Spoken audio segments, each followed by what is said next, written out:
What's up, Josh here. So I've been an iPhone user all of my life. My first iPhone was the iPhone 4, and now we're on the 15. And to be honest, there's nothing really wrong with the iPhone. It's easy to use and the ecosystem is convenient. But recently, I got the opportunity to review a couple of Android phones and in the process learned about a couple of features that really made it hard to go back to the iPhone. Let's get into it. So at this point, I've gotten pretty used to typing on iOS. Pressing that little button in the bottom left corner to access the number row has basically become second nature to me, and I've pretty much memorized where all of the special characters are. However, there still are moments where I'm inputting a complex sentence or a password that requires a lot of back and forth that makes me wish I didn't have to flick between these two separate keyboards. So when I first switched over to an Android phone, I was pretty shocked. Not only do you have a period and a comma always on the screen, you can also enable a permanent number row as well as have all of your special characters on screen as a press and hold. Not only that, you can also customize the amount of time it takes to trigger that press and hold. So if you wanted to be a little bit quicker, you could do that. It's almost like going from a 60% mechanical keyboard to now a 75% mechanical keyboard. And this is obviously something that Apple prioritizes, is form over function. So how something looks is a little bit more important to Apple than how something actually functions. But yeah, over on the Android side, inputting complex passwords, addresses, numbers in general are just way easier with the permanent number row. And I really had a hard time going back to the default iOS keyboard. Now, to be fair, you can download Gboard on iOS, which gives you a slightly toned down version of the Android keyboard. You don't get the permanent number row or special characters. Instead, you have to press and hold for the numbers.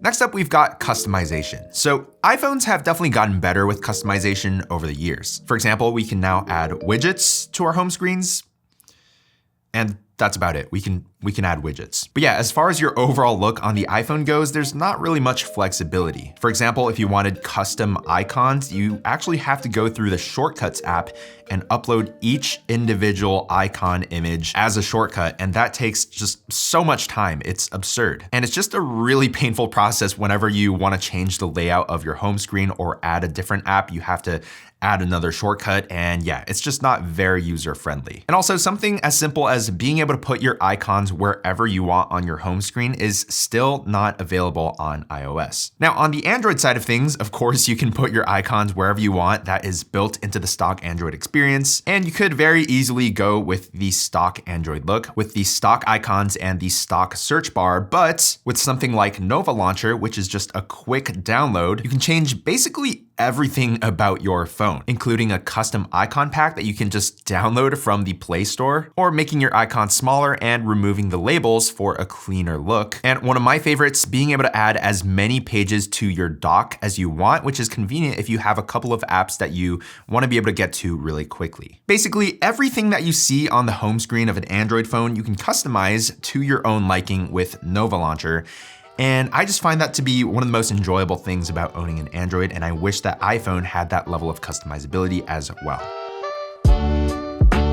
Okay, next up we've got bedtime mode. So both iPhone and Android phones have some features to help us get a good night of rest. On the iPhone, we have the sleep focus mode, which as soon as I turn it on, will dim my wallpaper, turn off all notifications, as well as set my home screen to only show sleep-related apps and widgets. And I think these are all pretty great features. However, it's still pretty easy for me to just go ahead and search YouTube or Instagram and just start doom scrolling and then wake up feeling exhausted. On the Android though, we have something called bedtime mode. So for those of you guys who use Android, I'd love to know if you take advantage of bedtime mode because it is sort of tucked away in the settings app. But once you do find it, there are some pretty useful features, such as being able to turn off your notifications with the do not disturb toggle. And then if we jump into here, you can also dim your wallpaper, turn off the always on display. But the one feature that I really like that I don't see on the iPhone is actually the first toggle, which is grayscale. So with grayscale mode on, as soon as your phone goes into bedtime mode, your display actually goes into black and white. And trust me, if you've ever tried to watch a video in black and white, it's not fun. And I've actually found that this helps a lot with reminding myself that I should be sleeping. Now, if you did want to take a break, there is a way to pause bedtime mode for 30 minutes. And then once that 30 minutes is up, it'll fade back into black and white, which I really like. Now on the iPhone, you can achieve a similar effect, but you do have to enable it manually every time. Having to triple tap your power button on the iPhone for that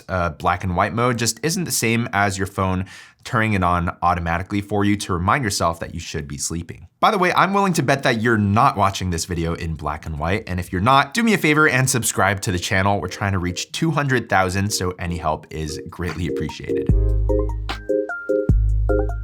Okay, this next one is one of my favorites, and that is multitasking. So iPhones have made some pretty good improvements with multitasking over the years. We now have the dynamic island, which gives us glanceable information like your timers, as well as a new way to interact with the device without interrupting what we're doing. There's also picture-in-picture if you wanted to watch a video or hop on a video call while doing something else. You'll have this little hovering screen that you can move around or make bigger or smaller or even tuck away to the side. However, on Android, they take things a step further with true split screen multitasking. For example, if I wanted to have a collaborative document on top and Chrome on the bottom for research, or if I was calculating something, I could have a document on top and then the calculator on the bottom, or maybe even if I'm chatting with customer service, I could put that on top, and then while I'm waiting for them to respond, I can also catch up on social media at the same time. You can also sort of expand one app and make that one bigger or make the other one smaller. And I also like that Android remembers your configurations so that you can exit out of that split screen and then go back to it as if you never left. Also, I really like the floating bubbles on Android, where if you have messages or a group chat come in, you can sort of just have that floating around on your screen and tap into it if you need to respond to something quickly. All right, the final feature that Android phones have that iPhones just don't, and I wish they did, is battery share or reverse charging. So actually on the newer iPhones with USB-C, you can do a wired reverse charge. So in case your friend's phone was dying or you need to quickly charge a wireless earbud or some other accessory, you can do that by plugging your phone into that accessory. But for some reason, Apple doesn't like the idea of a wireless reverse charge, which you can do on the Android. This is located under battery share in your settings app, and by turning this feature on, you can now simply place another accessory with wireless charging on the back of your Android phone and it'll begin charging. This obviously comes in handy much more than the wired reverse charge because it's not always that you have a USB-C cable on you. And another use case is, let's say you're going on vacation where you really just want to pack light. You don't want to pack two separate USB-C cables just to charge your phone and your earbuds. What you can do is just bring one USB-C cable, plug in your phone, turn on battery share, and then charge your earbuds on top of your phone. And yeah, now you're charging two devices with one USB-C cable. Personally, I think that is a no-brainer feature that just doesn't exist on iPhones currently. But yeah, those are my top 5 Android features that I really liked coming from an iPhone user. If you're also an iPhone user, I'm curious to hear whether you agree with my take or you think that these features are kind of useless. And if you're an Android user, I'm curious to hear whether you actually use any of the features that I mentioned, or if you have some of your favorite Android features. I'd love to hear your thoughts down below. As always, subscribe to the channel if you aren't already, leave a like on your way out, and I'll catch you guys in the next one. Peace.